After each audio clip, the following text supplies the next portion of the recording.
Один из лучших элементов выживания — это ощущение происходящего. Элементы таких игр основаны на том, что вы могли увидеть в реальном мире. Представьте, что вы можете проникнуться атмосферой выживания в дикой природе с суровыми погодными условиями или в постапокалипсисе, в котором есть зомби. В этот самый момент вы посмотрите на 10 интересных и реалистичных игр на выживание. А начнем мы с такой прекрасной игры, которая дает ощущение свободы и возможность исследовать огромные просторы Северной Канады. Каждый уголок карты скрывает свои секреты и опасности. Наслаждайся каждым моментом, открывая новые места и ресурсы. Также мне очень понравилась система выживания. Постоянная борьба за еду, топливо и защиту от холода создает настоящее чувство напряжения и необходимость принимать важные решения. И, конечно, создание укрытий и обеспечение их безопасностью добавляет глубину игровому процессу.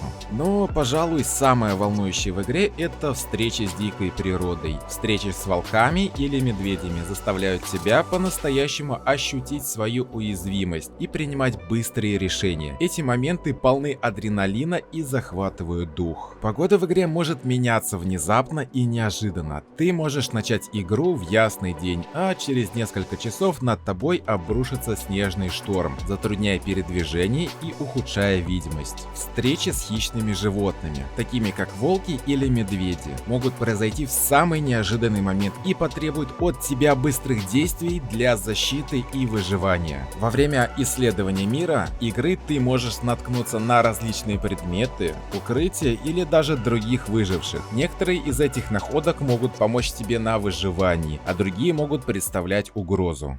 Если ты хочешь купить игру, недоступную в России, ты можешь обратиться к нам в группу ВКонтакте или на Авито, ссылочки указаны в описании. Также в группе публикуются все новые скидки. Очень интересно погружаться в темные глубины океана и исследовать разнообразные биомы и морские создания. Это просто супер. Мне особенно понравилось строить базу под водой. Это такой кайф — создавать уютный уголок в глубинах океана, оснащать его различными удобствами и технологиями. И, конечно, исследовать различные технологии и создание новых предметов. Это также очень интересная часть игры. Но, наверное, самое волнующее — это встреча с морскими животными. Встретить в океане огромного левиафана или попытаться увидеть живущих в кристально чистых водах райских рыбок. Это такое потрясающее зрелище. Каждый раз, когда я отправлялся на исследование, я надеялся увидеть что-то новое и захватывающее. Вода полна опасностей, от хищных рыб до различных внезапных явлений, таких как обрушение крупных обломков или вулканические извержения. Эти события могут заставить тебя быстро принимать решения и адаптироваться к новым условиям. Под водой скрывается множество тайн и неизвестных локаций. Во время своих исследований ты можешь наткнуться на подводные руины, мистические места или даже население с морскими обитателями города. В общем, Subnautica — это игра, которая дает ощущение невероятного водного путешествия, полного удивительных открытий.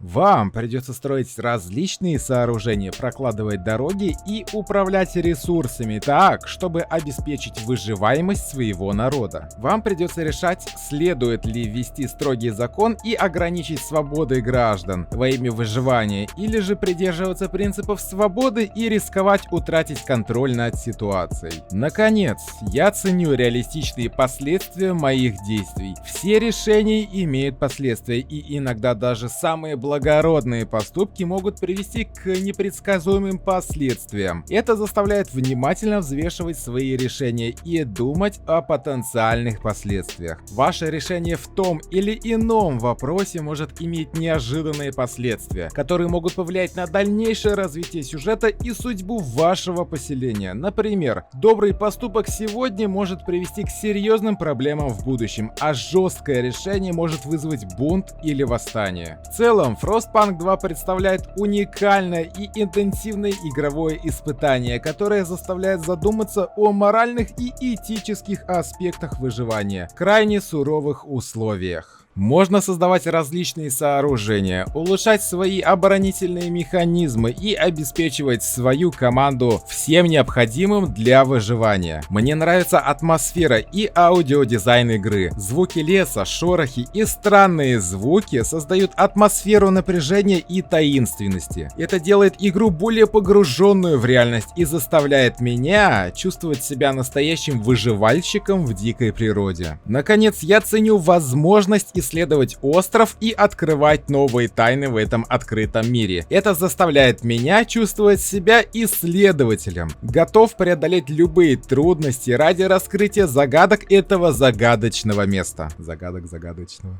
В процессе исследования острова вы можете наткнуться на различные загадочные артефакты, странные структуры или необычные события, которые вызывают вопросы и заставляют вас задуматься о том, что на самом деле происходит на этом месте. Прогресс в игре может привести к открытию новых сюжетных линий, персонажей и тайн, которые изменят ваше понимание о происходящем на острове и направят вас на новые приключения. В целом, Sons of the Forest предлагает захватывающий опыт выживания в дикой природе, и его элементы строительства, атмосфера и исследования ждут вас. В мире DayZ нет жестких правил или скриптованных моментов. Вы свободны исследовать огромный открытый мир, выбирать свой собственный путь и принимать собственные решения. Это создает ощущение непредсказуемости и приключений. Мне понравилась система выживания и ресурсов. Вам нужно будет следить за своими запасами пищи, воды, медикаментов и других ресурсов, чтобы оставаться живым. Это добавляет элементов стратегии и тактики в игру, поскольку вам приходится постоянно принимать решения о том, как использовать свои ресурсы наилучшим образом. И еще мне понравилась возможность создавать базы и укрепления для защиты от врагов. Это добавляет элемент выживания и строительства в игру, позволяя мне создавать свои собственные укрытия и оборонительные сооружения. В игре могут проходить различные случайные события, которые могут повлиять на вашу выживаемость. Например, вы можете наткнуться на крушение самолета с полезными ресурсами, но вас могут заметить другие выжившие или зомби, что создаст дополнительные опасности. Крутая глубина и эмоциональная проницательность сюжета. Каждый персонаж, каждое событие и каждый выбор вызывает у игрока эмоциональную реакцию и заставляет задуматься о моральных дилеммах и человеческих отношениях. Это создает очень интересный и захватывающий игровой опыт. А также мне понравилась боевая система и тактический подход к выживанию. Вам приходится постоянно принимать решения о том, как использовать свои ресурсы, как обходить противника и как решать задачи в условиях постапокалиптического мира, охваченного эпидемией. Также меня впечатлила атмосфера и дизайн уровней. Каждая локация наполнена деталями и атмосферой, которые помогают погрузиться в мир игры и почувствовать настоящую опасность и напряжение. В ходе игры вы можете наткнуться на различные секреты, загадки и неожиданные открытия, которые расширяют мир игры и добавляют новые слои к его истории. Это могут быть скрытые локации, дополнительные сценарии или подробности о прошлом этого мира. В целом, игра предлагает захватывающий и эмоциональный насыщенный игровой опыт, и мне нравятся его элементы сюжета, боевой системы, дизайн уровней и взаимодействие персонажей. Мне очень понравилась свобода передвижения и паркур. Бегать по крышам зданий, прыгать с одной площадки на другую и использовать окружающие объекты для своего продвижения. Придает игре ощущение динамики и свободы, которые я редко испытывал в других играх. Также мне понравилась боевая система и разнообразие оружия. Отлично проработанные боевые механики позволяют совершать различные комбо-атаки и уклонения. Кроме того, разнообразие оружия от обычных метательных ножей до электрических катан добавляет разнообразие и позволяет подбирать подходящий стиль игры под себя. Еще меня впечатлило наличие дневного и ночного цикла и изменение поведения зомби зомби в зависимости от времени суток. Ночной мир становится опаснее из-за появления более опасных и агрессивных врагов, что создает дополнительные вызовы и напряжение. Ну и наконец, мне понравилась возможность играть в кооперативе с друзьями. Совместное исследование мира, сражение с зомби и выполнение миссий вместе с товарищами делает игру еще более увлекательной и интересной. В целом, Dying Light предлагает захватывающий опыт выживания в постапокалиптическом мире, и мне нравятся его элементы паркура, боевой системы и дневного ночного цикла, а тем более уж и кооперативный режим.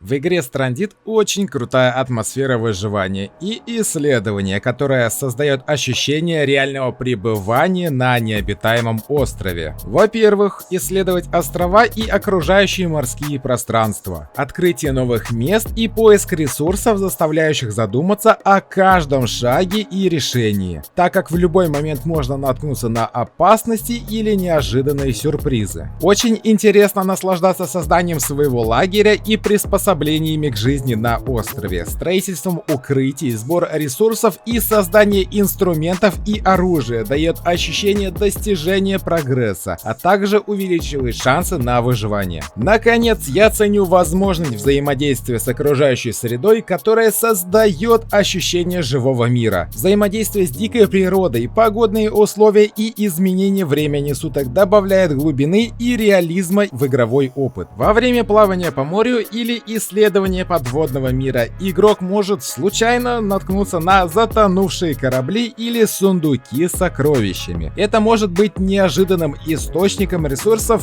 и возможностей для прогресса. В целом, Stranded предлагает захватывающий и реалистичный опыт выживания на необитаемом острове, и мне нравятся его элементы исследования, строительства, охоты и взаимодействия с окружающей средой. В игре Green Hell мне особенно понравились действия, которые придают атмосферу реализма и напряжения в выживании. Супер реализация механик выживания. Вам нужно постоянно следить за своими показателями здоровья, голода, жажды, энергии и психического состояния. Это создает ощущение постоянной борьбы за выживание в дикой природе и заставляет вас принимать обдуманные решения относительно того, какие ресурсы использовать, а какие действия предпринять. Весьма интересно, я наслаждался атмосферой джунглей и дикой природы. Окружающий мир в игре очень красочный и разнообразный. Путешествие по джунглям наполнено опасностями и приключениями. Интересная система постройки и создания предметов. Это добавляет элемент стратегии и тактики в игре, так как вам приходится выбирать, на что потратить свои ограниченные ресурсы. Наконец, наличие элементов исследования и загадок. Во время исследования окружающего мира вы можете наткнуться на различные загадки, секреты, которые добавят дополнительный интерес к игровому процессу и мотивируют вас исследовать мир более внимательно. В целом, Green Hell предлагает захватывающий опыт выживания в дикой природе, и мне нравятся его элементы реализма, атмосферы, построения и исследования.